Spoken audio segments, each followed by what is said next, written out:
declare the public hearing open at 6:04 PM. 6:34. 6:34. 6:34 PM. And I'm gonna have Deputy Mayor Rocky Vitale lead us in the pledge. I pledge allegiance to the flag of the United States of America and to the republic for which it stands, one nation, under God, indivisible, with liberty and justice for all.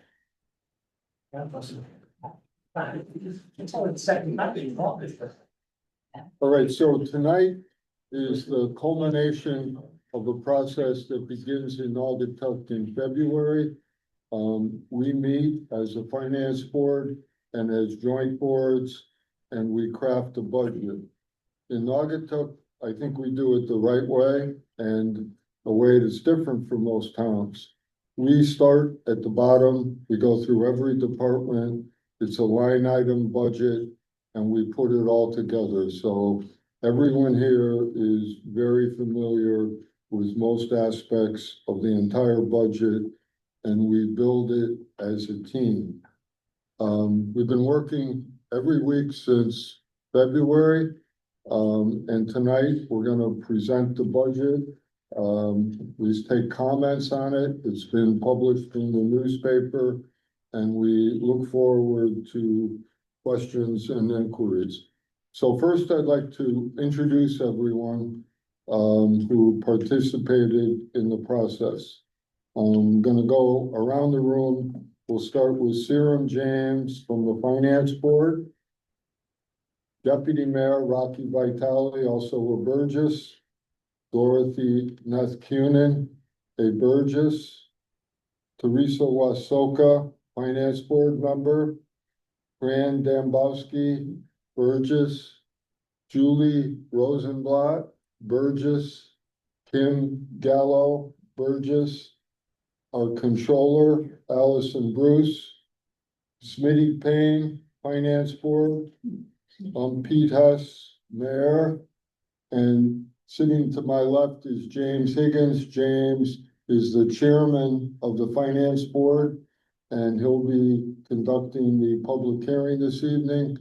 The vice chairman of the Finance Board sitting next to him is Diane Cinto. Next, we have my assistant, Marcello Cornacchia, and seated to his left, Burgess Charlie Merengue. Finance Board member Steve Samella. Burgess Mike Bronco, Finance Board member Eric Reichart. So this is the team that crafted the budget. And what we do as a group is ultimately a question of balance. We always try to continue to gradually improve services. We try to improve education. And I should note that we have a contingent of Board of Education members here in case there are any questions in that area. And we're also completing the implementation of Reval, and we're here to commit to a reduction in the mill rate. So the budget that we're presenting calls for an increase in services and a reduction of 2 mills in the tax rate. On the town side, expenses are up $940,000. On the Board of Ed side, it's up about 4 million. So those are significant numbers, but as a group, I think we've done a good job trying to take care of education, keep the mill rate low and keep trending downward, and continue services. So at this time, well, one other comment. Some people who have been asking questions have the impression that their taxes have gone up more than they think. First of all, the tax bills haven't been sent yet.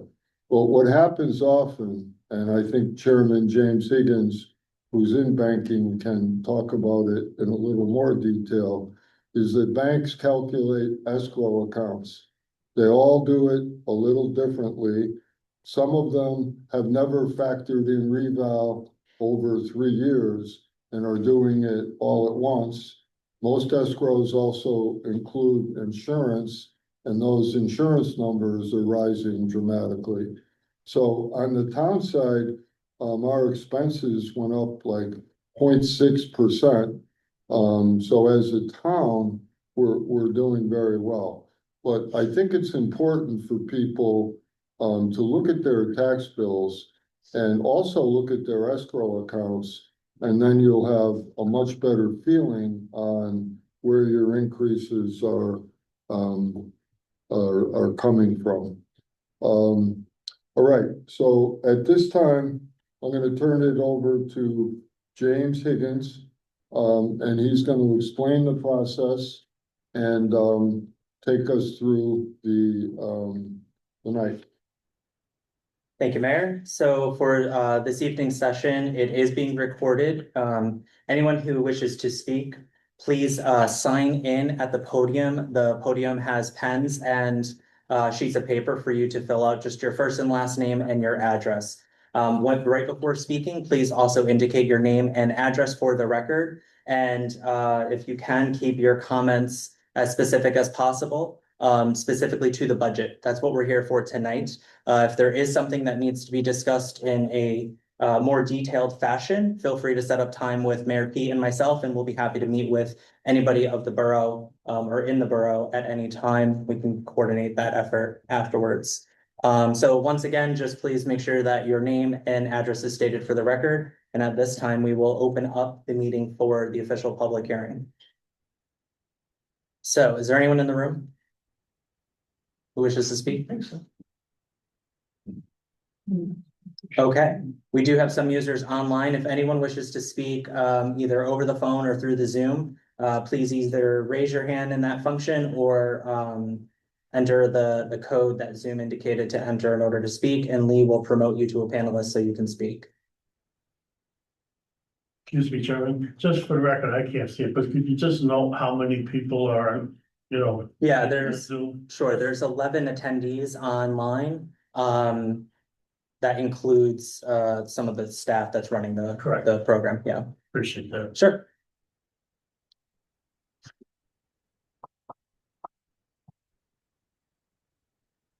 All right, I'll call again for anyone online of the 11 attendees. If you could raise your hand, unmute yourself, please let us know that you'd like to speak.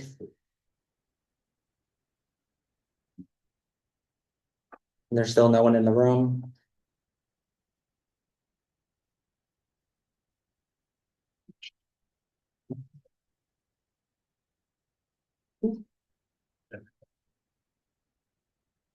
All right, I'll make one final call. Anyone online, if you can unmute yourself, feel free to start speaking. I don't see anything in the chat that indicates anyone would like to speak, and there's still no individuals in the room. You have to say your name and address before you do that. All right. That's it. Well, this is an easy public hearing. There's no comments to be heard. So with that, at 6:43 p.m., I will close the public hearing. Thank you.